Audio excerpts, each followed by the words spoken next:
आता हा Gauss theorem जो आहे हा काय सांगतो तुम्हाला, तर it gives the relation between electric flux and the charge as well as permittivity, or it gives the relationship between electric flux, electric field intensity and the small area. बरोबर. त्याच्यासाठी आपण दोन फॉर्म्युले बघितले गॉस थिअरमचे. ओके, वी सॉ टू फॉर्म्युले. त्याच्यामधला पहिला फॉर्म्युला कोणता होता? Phi is equal to q upon epsilon. Okay, phi is equal to q by epsilon. आणि सेकंड होता इंटिग्रेशन ऑफ किंवा closed integral of E bar dot ds bar. I am repeating that dot is very important because it is dot product, not simply multiplication. Okay, it is dot product. Okay, so Gauss theorem काय सांगतो? Phi is equal to q by epsilon is equal to integration of E bar dot ds bar. Okay, E bar dot ds bar. हे डोक्यात व्यवस्थित बसवा. ठीक आहे, हे डोक्यात बसलं पाहिजे. का बसलं पाहिजे? का तर आपण आता बघतोय ते ऍप्लिकेशन्स ऑफ गॉस थिअरम आहे. आणि मग त्याच्यामध्ये फर्स्ट ऍप्लिकेशन आपण काल बघितलं बघा, एक स्पियर होता. ओके, वी सॉ देर वॉज अ स्पियर. बरोबर आहे, एक सॉलिड स्पियर होता, हॉलो होता तो. आणि तो कसा होता? It was charged sphere. तो कसा होता? चार्ज्ड स्पियर होता. आणि मग त्या चार्ज्ड स्पियर पासून, of course it was positively charge. ठीक आहे, त्या चार्ज्ड स्पियर पासून आपण काय केलं होतं? We had taken a point. Okay, we had taken a point at some distance R from the sphere. Okay, एका स्पियर पासून काही डिस्टन्स वरती आपण काय केलं होतं? We had taken a point. आणि मग तो पॉइंट घेतल्यावरती त्या पॉइंटच्या इथं इलेक्ट्रिक फील्ड इंटेन्सिटी किती आहे हे मी कॅल्क्युलेट केलं होतं. ओके, त्यामध्ये सुद्धा बघा, हा जो इनर सॉलिड स्पियर होता त्याच्यावरती आपण असे प्लस प्लस प्लस प्लस दाखवले होते. आणि मग ते प्लस प्लस म्हणजेच काय होते? चार्ज होते. बरोबर आहे का? They were the positive charges present on the solid sphere. आणि प्लस होते म्हणून हे जे एरोज आहेत हे बाहेरच्या डायरेक्शनला दाखवले. ओके, प्लस होते म्हणून हे एरोज जे आहेत हे बाहेरच्या डायरेक्शनला दाखवले. दुसरी गोष्ट, हा बाहेरचा जो स्पियर होता त्याला आपण काय म्हटलं? We named it as Gaussian surface. Okay, we named it as Gaussian surface. I hope you all remember. ठीक आहे, आपण त्याला काय म्हटलं होतं? Gaussian surface. ओके, मग आपण ह्याच्या बाबतीत जे काय डिराईव्ह करायचं होतं आपल्याला, ईचा जो फॉर्म्युला काढायचा होता, मुख्य आपला हेतू तोच आहे की we have to find out the electric field intensity. Okay, we have to find out electric field intensity. आपल्याला ई बार काढायचा आहे इन एव्हरी केस. मग त्याच्यामध्ये फर्स्ट केस मध्ये आपण ई बार काढला होता. ओके, ठीक आहे. Now let us move ahead. पुढच्या भागाकडे जाऊ जिथे आपण ऑलरेडी सुरुवात काल केलेली आहे की we have taken a wire. बरोबर, आपण एक वायर घेतलेली आहे. त्या वायर मधला एक क्रॉस सेक्शन घेतलेला आहे, त्याच्या भोवती गॉसियन सरफेस घेतलेला आहे. It looks like a cylinder. Basically आपण काल हे बघितले की तो कसा दिसतोय? एका सिलेंडर सारखा दिसतोय तो. Okay, it looks like a cylinder. It is somewhat like this.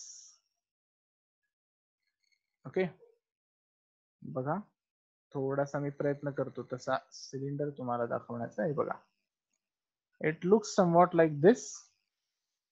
आणि ती जी वायर आहे ती साधारणतः अशी आहे.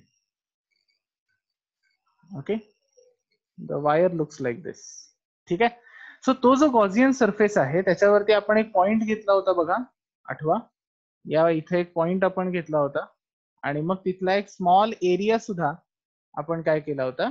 We chose a small area, ज्याला आपण ds वगैरे नाव दिलं होतं.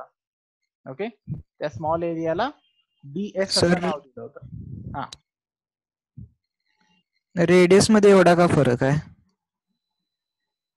कोणाच्या रेडियस मध्ये? हे आता जो वर्टिकल सेक्शन घेतला आणि त्या वायर मध्ये.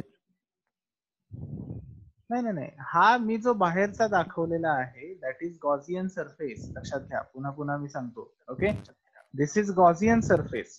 आतमधला क्रॉस सेक्शन जो आहे तो कुठे असणार आहे? तर तो इथेच असणार आहे, एवढाच लक्षात घ्या. Okay, this is the cross section.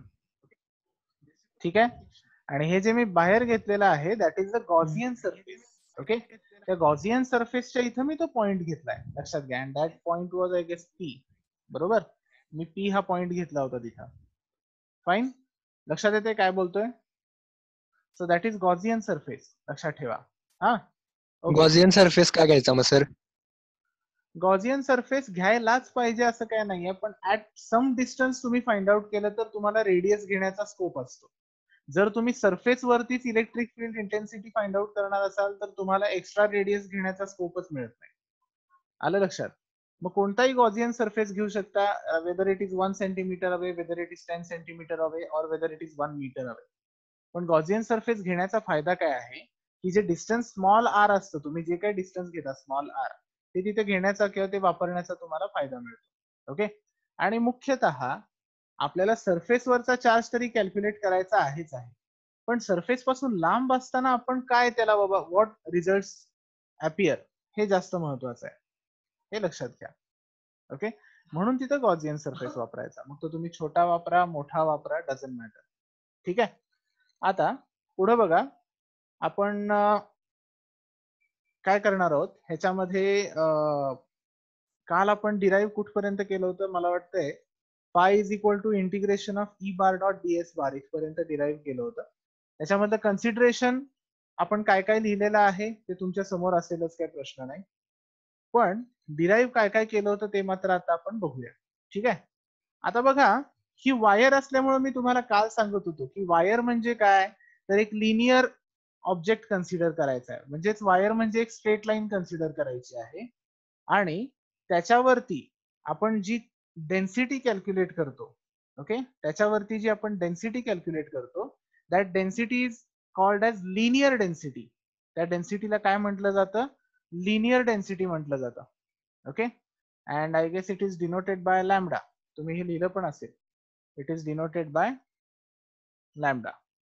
Okay, so linear density lambda is equal to काय होतं, it was q by L. लक्षात ठेवा, it is q by L. तिथं हवा असेल तर मेन्शन करून घ्या.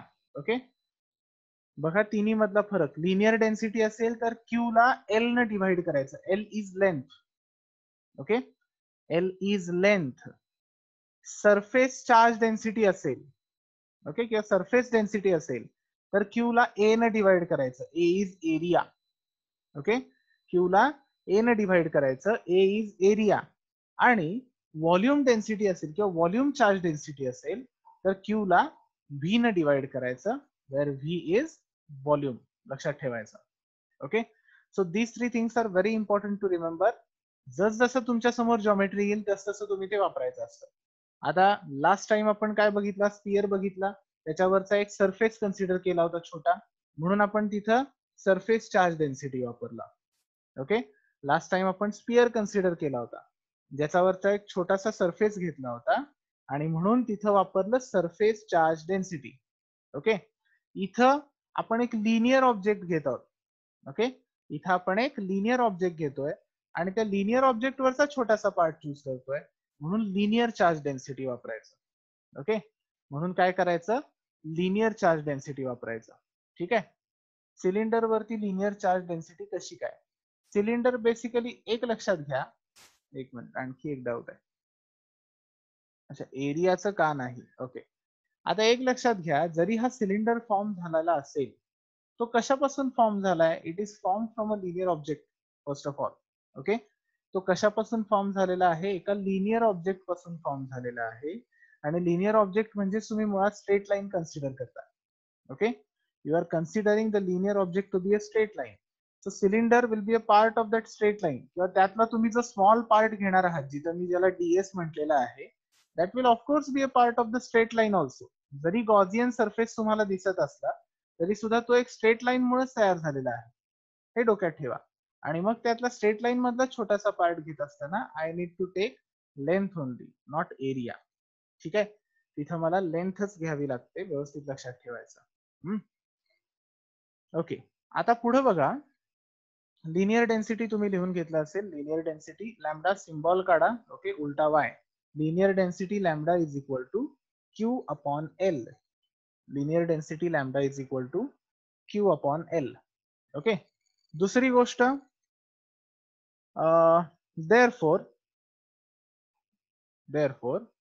q इज इक्वल टू काय होणार सांगा, लॅमडा इंटू एल, बरोबर आहे का? q is equal to lambda into l, हे जस्ट मार्क करून ठेवा. q is equal to lambda into l. Okay, q is equal to lambda into l. Okay fine.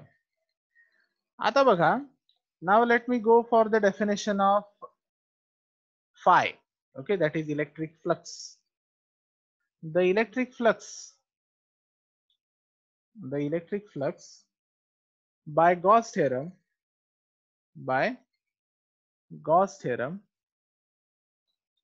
is given by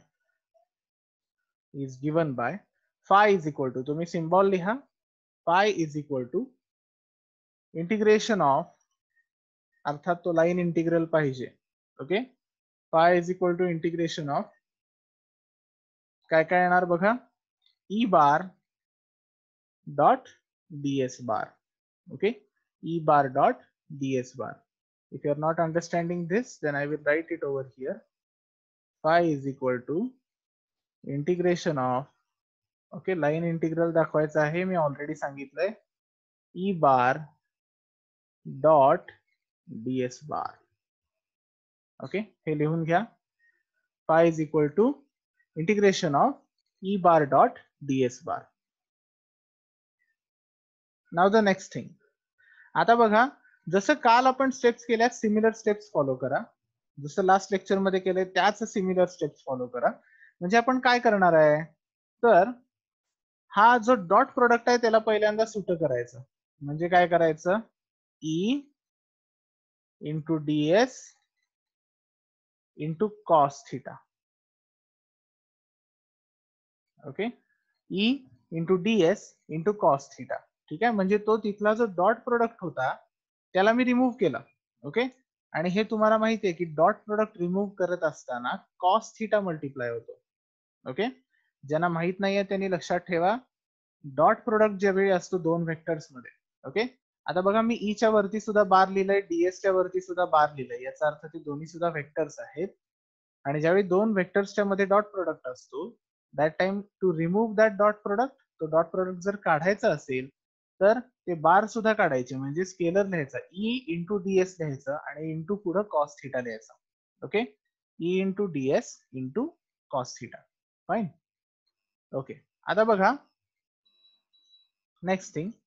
आता तो angle of course पुन्हा काय असणार आहे, it will be 0. Okay, so इथं लिहूया आपण. आता लास्ट टाइम आपण याचं कारण लिहिलेलं आहे बघा, काय अँगल 0 असतो, because the electric field intensity, त्याची जी डायरेक्शन आहे आणि ह्याच्यावरची सरफेसची नॉर्मलची direction, they are parallel to each other. Okay, so ते लिहूया आपण, since the electric field intensity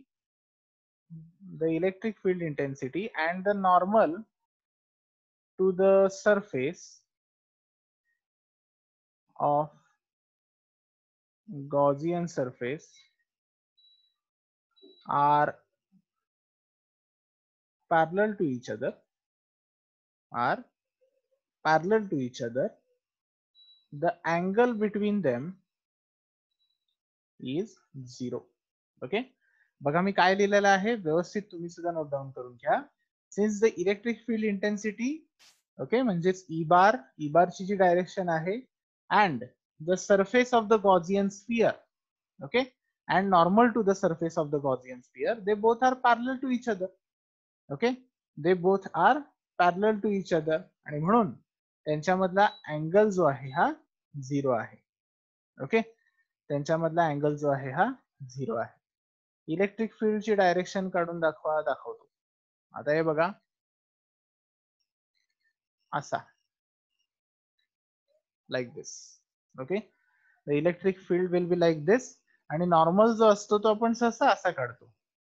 okay, आणि म्हणून हे एकमेकांना पॅरलल आहेत. What is normal? Normal is perpendicular drawn to any surface.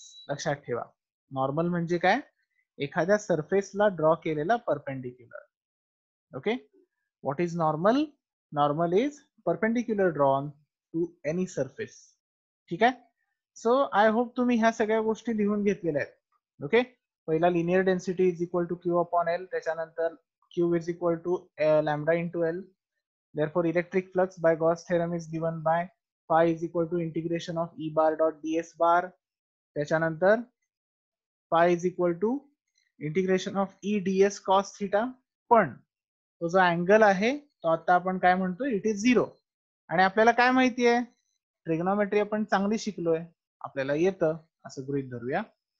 Cos theta किंवा कॉस 0 किती असतो, it is always 1. Okay, cos 0 is always 1.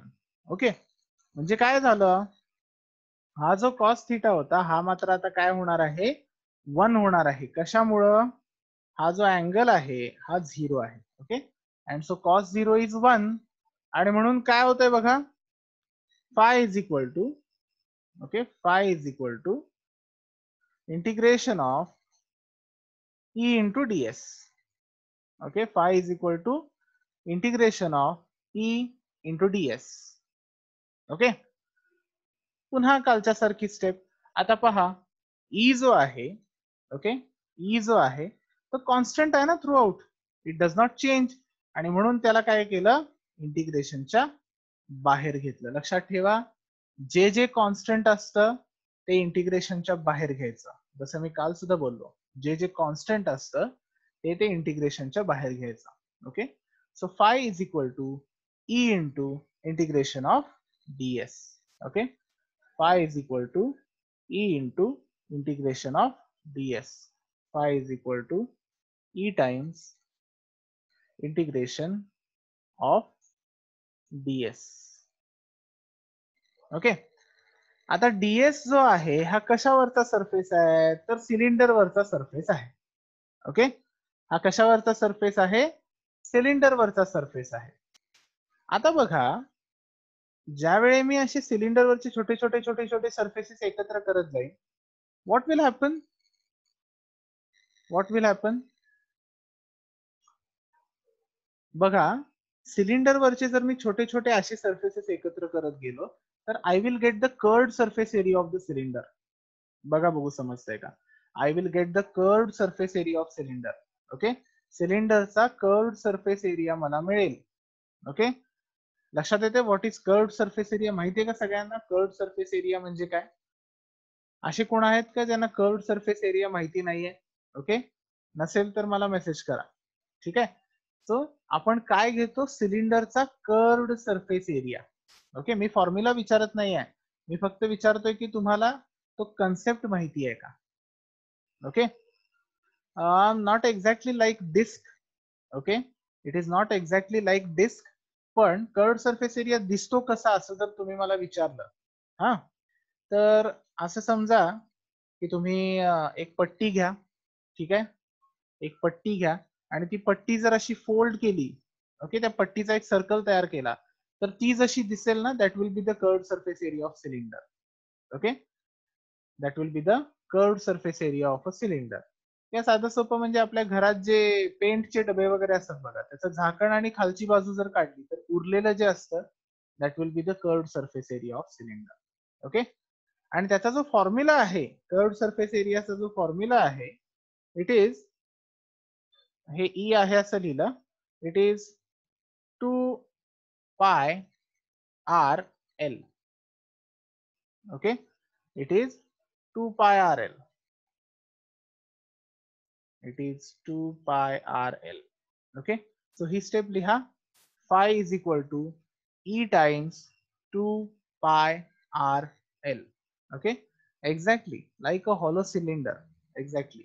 Okay, एक डाऊट आहे, जर सरफेसवर निगेटिव्ह चार्ज असतील तर काय डिफरन्स पडणार. निगेटिव्ह चार्जेस असतील तर तुमची जी डायरेक्शन आहे ई बारची ती इनकमिंग डायरेक्शन असते. लक्षात ठेवा, ती इनकमिंग डायरेक्शन असते, not out going. Okay, remember that. Okay, fine. So now next, आता बघा, so phi is equal to E times 2 pi RL. Okay, phi is equal to E times 2 pi RL. आता आपण जवळ आलेलो आहोत, पण phi म्हणजेच काय आहे, what is phi? Okay, phi is q by epsilon, बरोबर आहे. Phi is q by epsilon. Okay, फायची दुसरी डेफिनेशन आहे ती, right. So let me clear this. Phi is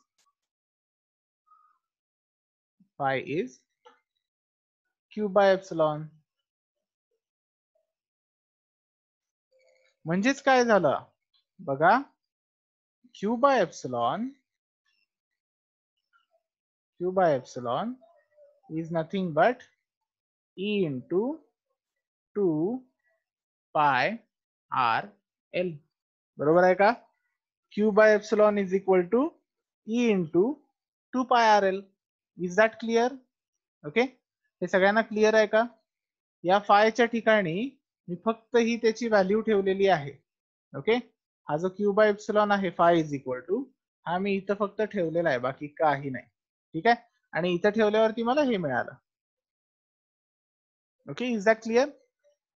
okay, very good, very good. ठीक आहे, फाईन. आता याच्यावरून तुम्ही ई साठी फॉर्म्युला काढा बघूया. याच्यावरून ई साठीचा फॉर्म्युला कसा तयार होतो बघा, बघू कसा ई साठीचा फॉर्म्युला तयार होईल. लेट मी क्लिअर दिस. सगळ्यांचं लिहून झाल्यात का. सगळ्या स्टेप्स लिहून झाल्या नसतील तर पटकन लिहून घ्या, आणि वेळ लागणार असेल तर स्क्रीनशॉट काढून घ्या पटकन, म्हणजे आपल्याला पुढे जाता येईल. Okay okay, fine. I hope you have taken the screenshot. जर सरफेसवर दोन्ही चार्ज असतील तर ऑफकोर्स तो ऑब्जेक्ट न्यूट्रल असतो, मग तिथे इलेक्ट्रिक फील्डचा प्रश्नच येत नाही. ओके, इलेक्ट्रिक फील्डचा प्रश्न कधी येतो, जर एखादा कोणता तरी चार्ज असेल तर. जर दोन्ही चार्जेस एकाच वेळी प्रेझेंट असतील, if they are same in number, then the object is neutral. There is no chance of electric field over there. Okay, आणि जर त्या दोन चार्जेस पैकी एखादा कोणता तरी चार्ज जास्त असेल तर सेम केस उद्भवणार. ओके, जे आपण आता बघतोय. फॉर एक्झाम्पल 10 निगेटिव्ह चार्ज आहेत आणि 20 पॉझिटिव्ह चार्ज आहेत, तर ऑफकोर्स जे वरचे 10 एक्स्ट्रा पॉझिटिव्ह चार्ज आहेत त्यांच्यामुळे इलेक्ट्रिक फील्ड तयार होणार तिथं. Okay, likewise. I hope the doubt is clear. Okay, so बघा ई व ई चा फॉर्म्युला काढा आता तुम्ही. काय येतो. ई इज इक्वल टू, बघा, E is equal to Q upon, okay, 2 pi epsilon into R into L. Okay, 2 pi epsilon into R into L. Okay, fine. एक डाऊट आहे की अशी काय कंडिशन लागते का की ऑब्जेक्ट हायली चार्ज असायला पाहिजे. असं काही नाही. इलेक्ट्रिक फील्ड जो तयार होतो हा एका चार्ज मुळे सुद्धा तयार होतो आणि 1000 चार्जेस मुळे सुद्धा तयार होतो. अर्थात 1000 चार्जेस मुळे तयार झालेला इलेक्ट्रिक फील्ड स्ट्रॉंग असतो, त्याची इंटेन्सिटी जास्त असते. पण तुम्हाला स्टडी करायचं असेल तर अगदी तुम्ही एका चार्ज वरून सुद्धा स्टडी करू शकता. There is no problem. Okay, it is not necessary that the body should be highly charge only. Okay, त्या बॉडीवरती खूप जास्त चार्ज पाहिजे असं काहीही नाही. ओके, ठीक आहे. बर, आता ई काय आला. Q upon 2 pi epsilon R L. पण हा क्यू काय आहे आपण मगाशीच डिराईव्ह केला. What is Q. It is lambda times L. Q is lambda times L. म्हणजेच बघा काय होत आहे. Okay, lambda times L upon 2 पाय, okay, upon 2 pi epsilon R L. Okay, आता तुमच्या डोळ्यांसमोर स्पष्ट आहे काय कॅन्सल होत आहे. L L gets cancelled, so we are remained with lambda into 2 pi epsilon r. Okay, so this is the final formula for E, that is electric field intensity. Okay, remember that this is the final formula. Okay, is that clear to everyone. सगळ्यांना clear आहे का हे. Okay, पहिल्यापासून steps बघा आपण काय काय केल्या. आपण पहिल्यांदा लिनियर चार्ज डेन्सिटीचा फॉर्म्युला लिहून घेतला, which was q upon l. So lambda is equal to q upon l लिहून घेतलं. त्याच्यावरून q is equal to lambda into l केलं. ओके, त्यानंतर आपण गॉस थेरम नुसार इलेक्ट्रिक फ्लक्सचा फॉर्म्युला वापरला. Phi is equal to q upon epsilon and that is equal to integration of E bar dot ds bar. Integration of E bar dot ds bar आपण सोडवत गेलो. त्याच्यामध्ये आपण जो E into DS into cos theta हा dot प्रोडक्टचा एक formula घेतला. त्याच्यामध्ये cos theta theta was 0, so cos 0 was 1. आणि मग ई बार मधला ई इंटू डीएस मधला ई कॉन्स्टंट होता त्याला बाहेर घेतलं. ओके, ई कॉन्स्टंट होता त्याला बाहेर घेतलं आणि मग इंटिग्रेशन ऑफ डीएस जे आहे, okay, integration of ds came to be 2 pi R L, ही व्हॅल्यू सबस्टिट्यूट केली. ओके, आणि मग phi is equal to q upon epsilon हा एक फॉर्म्युला घेतलेला आहे. ओके, आणि मग तो फॉर्म्युला घेऊन ई साठी फॉर्म्युला घेतला आणि ज्याच्यामध्ये क्यू ची व्हॅल्यू आपण सबस्टिट्यूट केली. ओके सर, MOI साठी मेथड वापरली तर चालते का? What do you mean by MOI? Okay, MOI what is moment of inertia. Moment of inertia साठी ही मेथड आपण कसं वापरणार? देर इज नो चान्स ना. मोमेंट ऑफ इनर्शिया मध्ये चार्ज आणि या गोष्टींचा काहीच संबंध येत नाही. Okay, so moment of inertia does not relate with this. Moment of inertia मुळातच एक असा फिनॉमिनन आहे ज्याच्यामध्ये पार्टिकलचा मास वगैरे कन्सिडर केला जातो, त्याच्या मधला असणारा चार्ज किंवा या गोष्टी कन्सिडर केल्या जात नाही, लक्षात ठेवा. ओके, सो नाव याच्याच सारखा एक तिसरा मी आता स्क्रीन शेअर करतोय तुमच्या समोर, त्याच्या थ्रू आपण ते बघणार आहोत. हे पहिल्यांदा सगळ्यांना समजलंय का? Is it clear to everyone, every single child over here? सगळ्यांना क्लिअर आहे का? Okay, fine, very nice, good. ठीक आहे. And even if there is a doubt, you can ask me. There is no problem. Fine. So now let us have a screen over here. Yes.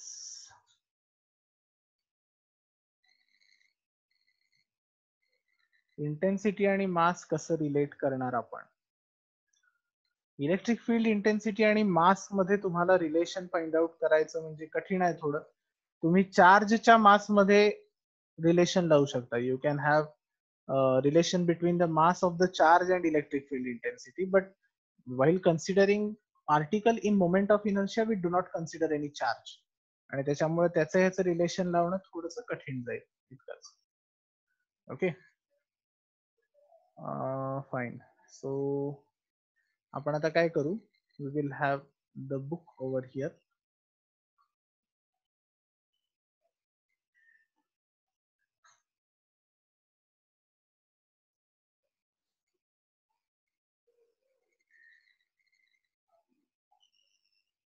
Okay, सगळ्यांना book visible आहे? सगळ्यांना book visible आहे का बघा? होय. Okay, good. Okay, fine. आता बघा, electric field due to a charge infinite plane sheet. Okay, एक इन्फानाइट प्लेन शीट आहे. पहिल्यांदा तुम्ही काय बघितलं बघा, यू सॉ सॉलिड स्पियर, त्याच्यानंतर तुम्ही वायर बघितलेली आहे, आणि आता तुम्ही जात आहात चार्ज्ड इन्फानाइट प्लेन शीट कडे.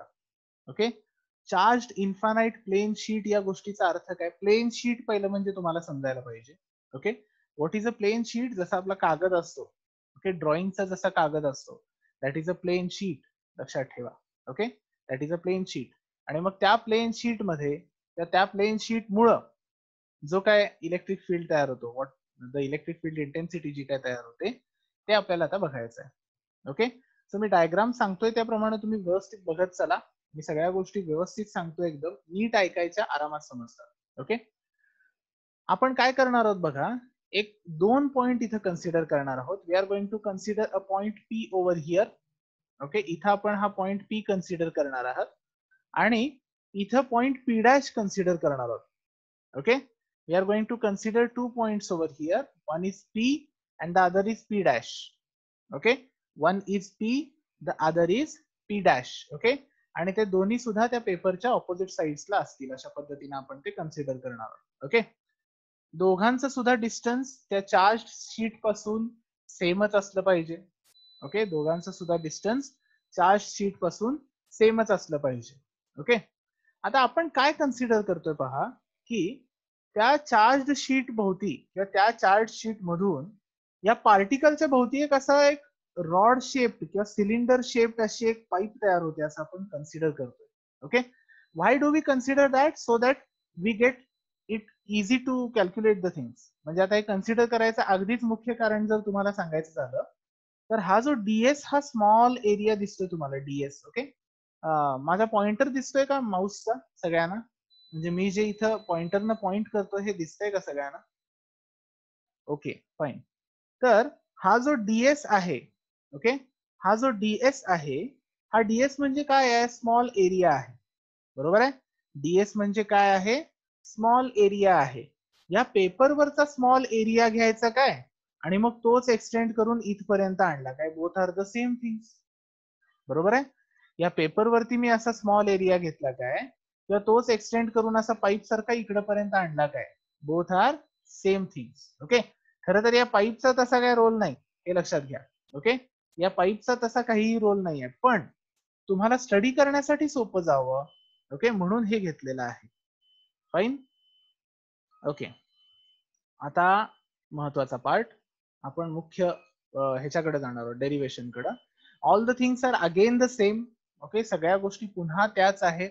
We know that phi is equal to q upon epsilon. Okay, phi म्हणजेच electric flux is equal to q upon epsilon. हे आपल्याला माहितीच आहे, ते आहे असंच घ्यायचं आहे, त्यामध्ये काही फरक नसणार आहे. ओके, सो आता जर असं इकडे या, तुम्ही बघू शकताय की तिथे जे दोन पार्ट्स झालेले आहेत, ओके, तिथे जे दोन पार्ट्स झालेले आहेत, ते दोनही पार्ट्सचं आपल्याला इंटिग्रेशन घ्यायचं आहे. आतापर्यंत कसं होत होतं बघा, आतापर्यंत कसं होत होतं की एकच कुठलं तरी आपण इंटिग्रेशन घेत होतो. बरोबर आहे? Since we had one side only, एकच बाजू होती आपल्याकडं, त्यामुळे आतापर्यंत आपण जे इंटिग्रेशन घेतलेलं आहे ते एकाच बाजूचं घेतलेलं आहे किंवा एकदाच घेतलेलं आहे. ओके, आता जे आपण इंटिग्रेशन घेणार आहोत, we are taking it two times. Two times कोणासाठी? एक पी साठी, दुसरं पी डॅश साठी. एक पी साठी, दुसरं पी डॅश साठी. Okay, is that clear everyone? Is that clear? आपण दोन वेळा इंटिग्रेशन का घेतोय हे समजलंय का सगळ्यांना? एकदा पी साठी आणि एकदा पी डॅश साठी. ओके, कारण दोन्ही बाजूला आपण दोन पार्टिकल्स घेतलेले आहेत, त्यामुळे त्या दोन्ही पार्टिकल्सचा आपल्याला काय करायला पाहिजे? इलेक्ट्रिक फील्ड इंटेन्सिटी ही फाइंड आउट केली पाहिजे. ओके, आणि म्हणून आपण पी आणि पी डॅश या दोन ठिकाणी इंटिग्रेशन घेणार आहोत, जे आतापर्यंत आपण एकाच ठिकाणी घेत होतो. ओके, जे आता आपण एकाच ठिकाणी घेत होतो. Is that clear everyone? ठीक आहे. आता बघा कसं कसं इंटिग्रेशन घ्यायचं, that's a quite interesting part. पुन्हा इथं थीटा झिरोच असणार आहे, so there is no doubt of taking cos theta as some other value. Cos theta हा 1च असणार आहे, because theta is 0 again. Okay, cos theta हा 1 असणार आहे, because theta is 0. Okay, so ते इथं तुम्हाला हायलाइट केलेलं आहे. Since theta is 0, cos theta is 1. Okay, since theta is 0, cos theta is 1. आता बघा टोटल फ्लक्स जो आहे तो आपण कसा घेतोय? We are taking it in two parts. First आहे integration of E into ds at P, आणि दुसरा आहे plus integration of E. Okay, I guess थोडं फाईन. सो बघा, integration of E into ds at point P plus integration of E into ds at point P dash. Okay, मग आता काय काय होणार? तर दोन्हीकडे ई हा कॉन्स्टंट असणार आहे, तो बाहेर येणार. बरोबर आहे? दोन्हीकडे ई हा कॉन्स्टंटच असणार आहे, तो बाहेरच येणार आहे. Okay, there is no doubt. आता इंटिग्रेशन ऑफ डीएस जो असेल त्याच्यासाठी आपण टेम्पररी नाव दिलेलं आहे A. A stands for area. Okay, A stands for area. ठीक आहे, सो बघा एरिया याचा अर्थ काय झाला? इंटिग्रेशन ऑफ डीएस झाला. ठीक आहे, आता एक साधा विचार करा, तिथं आपण दोन पॉइंट्स घेण्याचं काय कारण आहे? तर ज्यावेळी आपण एखादी शीट घेतो, ओके, त्या शीटला दोन बाजू असतात. बरोबर आहे की नाही? ज्यावेळी आपण एखादी शीट घेतो त्यावेळी त्या शीटला दोन बाजू असतात, आणि मग दोन्ही बाजूच आपण कॅल्क्युलेशन करायला लागलो. That is as simple as that. ठीक आहे, मग इंटिग्रेशन ऑफ डीएस हे आपण काय घेतलं? ए घेतलं. सिमिलरली इकडच्या बाजूला सुद्धा एच असणार. बरोबर आहे, कारण ते एकाच शीटच्या दोन बाजू आहेत. ओके, सो हा बघा E into integration of DS म्हणजे ए, म्हणजे टोटल ई ए झाला. पुन्हा इकडं E into integration of DS म्हणजे ए, म्हणजे इकडे सुद्धा ई ए झाला. ओके, सो ई ए प्लस ई ए याचा अर्थ 2EA. बरोबर आहे का? ई ए प्लस ई ए याचा अर्थ 2EA. Okay, fine. आता पुढं सरफेस चार्ज डेन्सिटी घ्यावी लागणार का, तर तो प्लेन आहे. बरोबर आहे का? सरफेस चार्ज डेन्सिटी घ्यावी लागणार का तर तो प्लेन आहे. ए म्हणजे एरिया. ओके, ए म्हणजे एरिया. ठीक आहे. सो आता सरफेस चार्ज डेन्सिटी बघा, sigma is equal to q upon A. जसं आपण आतापर्यंत करत आलेलो आहोत, बरोबर. मागच्या डेरिवेशन मध्ये लॅम्डासाठी केलं, आता सिग्मा करतोय. आणि म्हणून q is equal to sigma into A. Q is equal to sigma into A. Okay, fine. आता इकडे बघा, आपल्याला माहिती आहे की phi is equal to q upon epsilon not. Okay, phi is equal to q upon epsilon not असतो, हे आपल्याला माहिती आहे. पण तो जो तिथला क्यू आहे, त्या क्यू ची व्हॅल्यू काय आहे? सिग्मा इंटू ए